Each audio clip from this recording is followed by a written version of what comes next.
All right. Over here trying to work a bit, and I guess you can see what a mess my desk is. So I'm not really that clean and organized. There's just a lot of post-it notes and little things that I was looking at. But here's the deal: I'm writing an update for the Project Go White Hat post. Actually, it's a series of posts. So if you're not familiar with it, it's I'm working on selling a site with a business partner of mine, Rob Atkinson, who has worked with me in the past on various projects, one of which was like his coaching. I use Workflowy for certain times when I'm outlining or drafting, and Workflowy is an outlining app. I couldn't remember exactly what I covered in this series, and it's 8 parts right now, and I'm probably going to add 4 more. You'll notice if you take a look, which please do take a look at Niche Site Project. I'll put a link below, but essentially, I wrote it so that I introduced a few problems in each of the posts, and I only resolved a few of them. So at the end of each post, there's always like a cliffhanger or something that I do not resolve. It's an open loop. And it was like right after I watched Breaking Bad, the TV series, and I was like, hey, it's great. I want to watch all these episodes, and it's really cool. They introduce some issues, and then they only resolve a portion of them. So I did that in this series of posts. Now, the thing is, it's been a long project. In fact, Rob and I started conversations almost a year ago, and then finally started working together like 10 months ago. Right now, we are towards the end, and that means I have more stuff to add in. However, I don't recall what was in the last few posts, so I'll be able to go over to Workflowy, see what's finished, see what story I want to tell, and then basically I'll sketch it out on a notepad. I was going to pull up like just a legal pad. I'll review the stuff that I actually want to cover after I figure out where I'm at, and then I'll have the exact things that happen in chronological order, which I'll sketch out on my notepad, and then I'll figure out how I want to divide that how I want to divide that storyline into the next 4 editions of the series. So in the end, it'll end up being 12, I think, yeah, 12 a 12-part series that basically flows like a story.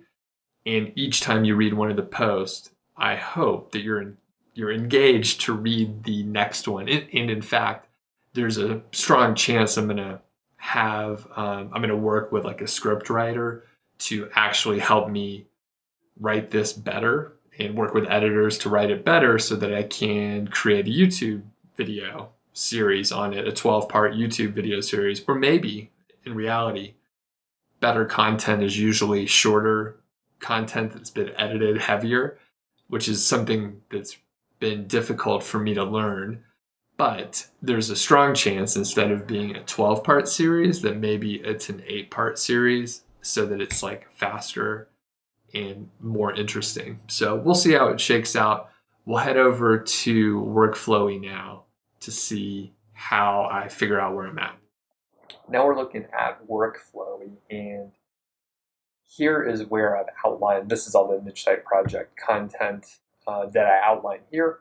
You'll see that if I take a look at the completed stuff, there are a bunch of like other things that, well, not many, there's only 3 things that I've outlined here.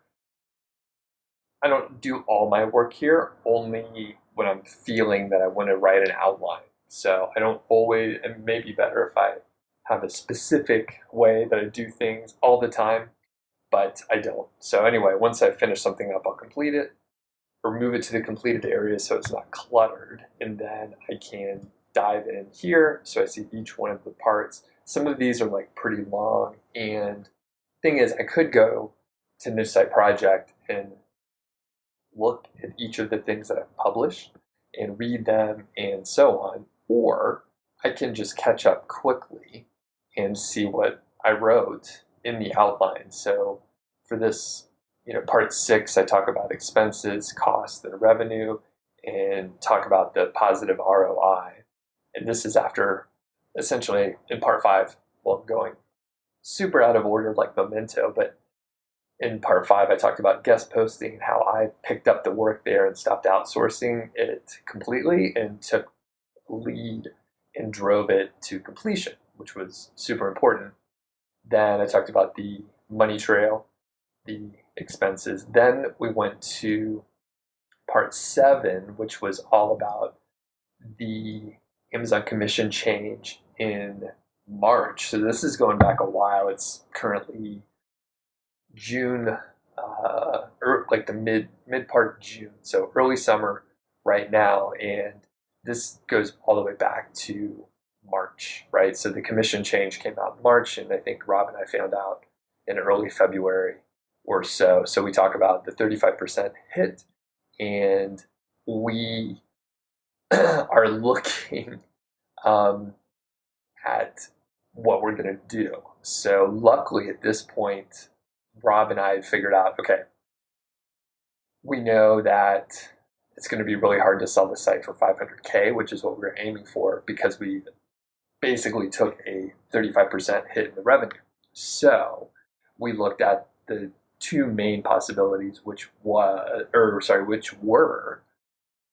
to try to reach that goal and increase the revenue to about 16,500, which was, essentially doubling it, or to just look at where we were at, work on finishing out the project, and not necessarily cutting our losses, but things changed and we needed to move on. And that sort of brings us to the next portion, which is part 8, I guess is a better way to say it, and that is all about being adaptable and flexible, and things change, and no matter what business, to sort of go at a higher level and look at this a little bit differently, but at a higher level, any industry or any business that you're in, the rules can change on you. And a quick note, I do show how to use Workflowy in one of my other videos, so you can check that out. So I'm just diving in because I don't need to know parts, 1 through 7 at this point. I'm just looking at part 8. So to jump back on to my high horse here, business, no matter what business you're in, the rules can change, the laws can change. Something can happen in the city. Let's say you have a restaurant, for example. There could be some sort of law change with maybe like the health department. Something is different. Maybe there's some sort of catastrophe. Things could happen. If you have like a healthcare firm of some kind, maybe you work on some sort of healthcare or like billing something or other, rules and laws change all the time in the healthcare industry, as most people are probably aware. If you're in the US, you probably know that things can change fast and whole industries can shift. When you look at the real estate market, whenever sales are, high, when real estate is moving fast, there's a bunch of people that go get their real estate license and they think they're going to make a lot of money in real estate, and then the market goes down, and really only the people that are really driven are going to stay in real estate and weather the harsh downturn that goes up and down.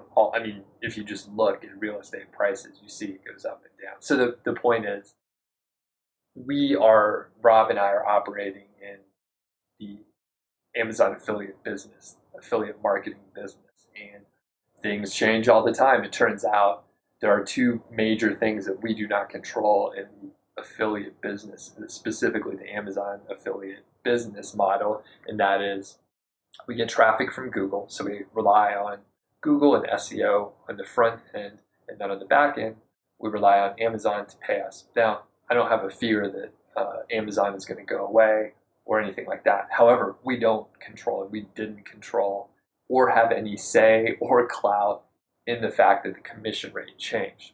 So where does that leave us? It left us in a spot where our revenue went down by about 35%, and we needed to figure out what to do. Now, when I was less wise and younger, I think, not that I'm wise now, but I'm wiser than I was. When I look back at how I used to operate, there's very strong possibility that I would have basically fell victim to the sunk cost fallacy. It's referred to as a bias in some literature and stuff like that. But essentially, I'm trying to chase money and time that I've already spent on something. This whole Project Go White Hat, I guess time and money that I put into Project Go White Hat. So I maybe would have wanted to stay with my eyes on selling the site for 500K, and all of a sudden there's a whole other problem that I'm dealing with to figure out how to double the revenue, sell the site, and do it on a time frame that Rob and I were comfortable with. Now the thing is, for Rob and I, it wasn't super important to actually sell it for 500K. It was important for us to finish the project basically as quickly as possible. Not that we were spending a lot of time on it, but it's a big thing that we were working on for a long time, and to have that mind space free was really important. So Rob and I discussed it a few times. Luckily, he and I have a very similar outlook on the sunk cost fallacy and the goal of finishing the project quickly and not dragging it out. Now the risk is we could have, because this is a side project for both of us, we probably only put in a couple hours a week for the periods where we were the most busy on the project. So for Rob and I both, we basically just wanted to finish it up so we could move on to other things that we're interested in. We didn't need to sell the site for 500K. If we sold it for something less, we would be happy with it. And the thing is, if we were trying to double the revenue from roughly 8,000 to 16,000 plus, we were probably going to have to spend a lot more time than we did. We'd have to invest more money as well. Would it be possible? Probably, but we weren't particularly interested in taking that route. So we had, some conversations about it, and then decided we would move forward as quickly as possible. And that's what we did. So that helps me. So the whole goal of this was to figure out where we were at in the story of Project Go White Hat. So now I know I can write, parts 9 through 12, or at least outline them and mention, what's going to happen. And right off the bat, I know, since the part 8 here, so that was just about, our plan to actually sell the site. So now I'll have to, go through, I'll have to think back and see what I can remember. I may chat with Rob just a bit to make sure I remember things correctly. Essentially, we'll talk about putting the site up for sale. There's a process with that. We'll talk about, waiting for that to happen, because it doesn't happen overnight. We'll also look at, offers that we received, which were interesting. And before that, when we list the site for sale, there's a whole process of valuation, due diligence by the broker that we worked with, which was Empire Flippers in this case, and then going on to the negotiation portion, which was interesting, and just the back and forth. And actually, there may be 1 to 2 posts just on the negotiation portion, and receiving offers and what do you do when you get an offer. So Rob and I both sold a couple sites, but the thing is, we've never sold anything that was this expensive, so we didn't know what to expect. So there's a few things that I could definitely talk about as far as like the selling process. I've written a couple articles, guest posts, I think, on that sort of topic. So it should be fairly straightforward for me to go ahead and refer back to those to get ideas. Because the thing is I didn't journal during this period over like the last 2 months. I just didn't do much journaling or taking notes on what was happening. So that was kind of my fault. but it'll be good to go down memory lane and figure out what the hell I was doing for those 2 months. The point being, I could refer back to guest posts that I wrote after I sold sites, and then it'll rekindle my memory about the things that you have to do when you're selling sites. So anyway, that's sort of behind the scenes of Project Go White Hat, and a little throwback to Workflowy as well. If you haven't watched the video on Workflowy, I'll link to it below. Should be moderately interesting if you're into these sort of products, like simple minimal productivity tools, which is what this is. I mean, Workflowy is basically an outlining program that you can adapt to whatever you need it to be. I mean, I've used it as a checklist before and a to-do list, but you can use it for whatever you want, and it's super flexible. Their mobile app that I use on my iPhone is very good. It syncs very well. So anyway, I'll end it here. We'll see you on the next one. Thanks.